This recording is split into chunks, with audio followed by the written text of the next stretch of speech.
Bismillahirrahmanirrahim.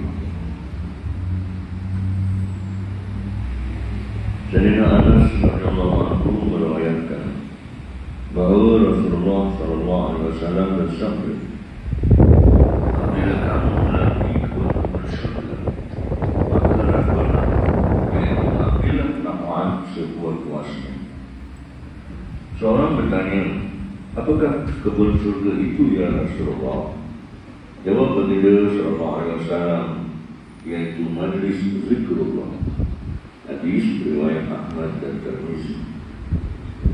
Maksud daripada hadis di atas ialah jika ada sesiapa yang bertuah yang dapat menghadiri majlis-majlis zikir, yaitu majlis memperingati Allah SWT, maka hendaklah dia merasakan itu adalah satu anugerah yang besar daripada Allah SWT. Kerana majlis-majlis zikir merupakan taman-taman syurga di dunia ini. Rangkutlah sepuas-puasnya, bermaksud sebagaimana binatang ternak merangkut atau memakan rumput yang menghijau di sebuah kebun atau padang rangkut. Maka tidak mudah untuk menghalang binatang itu daripada terus merangkut rumput walaupun dihalau oleh tuan binatang itu. Bahkan binatang itu akan terus merangkut rumput walaupun dipukul dengan tongkat dan benda-benda lain. Binatang itu langsung tidak akan memalingkan muka. Begitulah juga hendaknya mereka yang berzikir. Janganlah memalingkan muka dan tumpuan daripada zikr disebabkan oleh kebimbangan dan halangan-halangan keduniaan yang lain. Dalam sebuah hadis di atas, majlis-majlis zikir dikatakan sebagai kebun-kebun syurga, kerana sebagaimana dalam syurga tidak terdapat sebarang musibah. Demikian juga dengan majlis-majlis zikir yang turut dipelihara daripada segala musibah.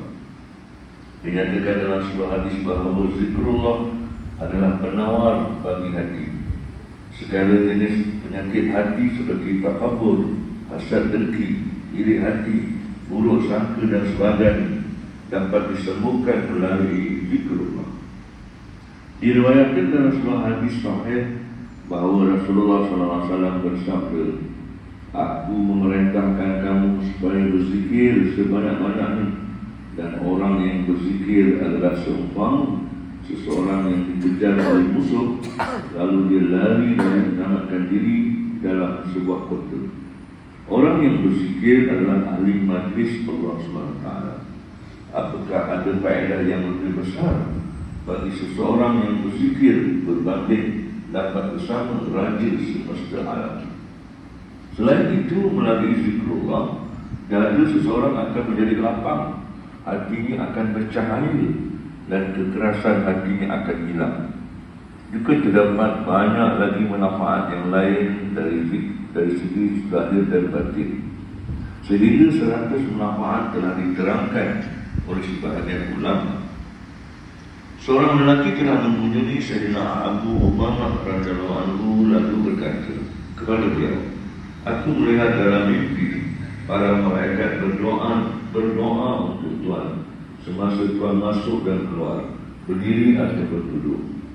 Jawab Abu Umamah radhiyallahu anhu, sekiranya kamu ingin, mereka juga boleh mendoakan untuk kamu.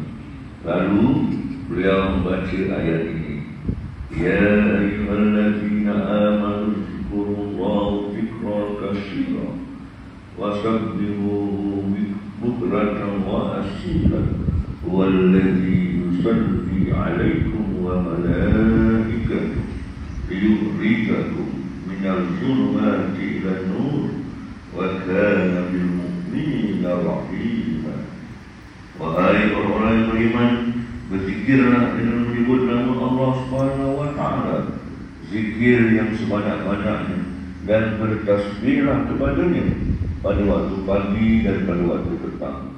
Dialah yang memberi rahmat kepadamu dan malaikat yang memohonkan keampunan untukmu, supaya mengeluarkan kamu daripada kegelapan kepada cahaya yang terang, dan Dia Maha Penyayang kepada orang-orang yang beriman.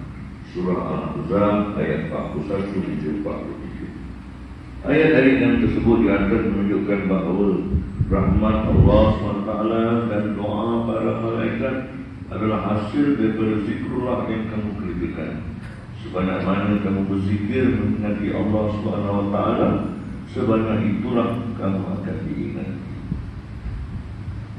Sayyidina Abdullah bin Abbas radhiyallahu anhu meriwayatkan bahawa Rasulullah SAW bersabda, jika seseorang daripada kamu tidak mampu beribadat dengan bersungguh-sungguh pada malam hari dan bakhil untuk membelanjakan harta pada jalan Allah SWT, sedekah, khairat dan sebagainya, takut untuk berjihad menentang musuh, maka hendaklah dia memperbanyakkan zikrullah. Sebarang bentuk kekurangan dalam ibadat-ibadat sunat boleh ditampung dan melalui berzikir dengan sebanyak-banyaknya. Sayyidina Anas radhiyallahu anhu meriwayatkan bahawa Rasulullah SAW bersabda, zikrullah adalah tanda keimanan, kelepasan daripada sifat munafik, pemeliharaan daripada godaan syaitan, dan penyelamat daripada api neraka. Memandangkan faedah-faedah yang tersebut, maka zikrullah dianggap sebagai ibadat yang lebih afdal daripada banyak ibadat yang lain, khususnya dalam memainkan peranan untuk menghindarkan diri daripada dikuasai oleh syaitan. InsyaAllah tuan-tuan kita akan hari ini dengan hadis tentang berkaitan dengan keutamaan berzikir. Berzikir ini jika seorang-seorang namanya zikir infradi, ketika beramai-ramai, zikir jamaah ataupun berjamaah atau umumnya. Secara umumnya kita dapat hadirkan diri dalam majlis-majlis ilmu pun dikira kita berzikir. Dan selalu kita membaca tasbih, subhanallah, alhamdulillah, la ilaha illallah, Allahu akbar, beristighfar, astagfirullahaladzim, berselawat, Allahumma shalli ala Muhammad. Zikir-zikir infradi itu. Selain itu dia itu menghadiri majlis-majlis ilmu itu dikira berzikir. InsyaAllah mudah-mudahan kita dapat amalkannya, diberi kepada Allah Taala, kita mengamalkan itu, kita sampaikan juga kelebihan amalan berzikir ini insyaAllah. Mudah-mudahan kita istiqamah dalam mengamalkannya sebelum kepada dapat itu menyampaikan kepada seluruh umat Nabi SAW. Kita akhiri dengan tasbih lima dan surah Allah.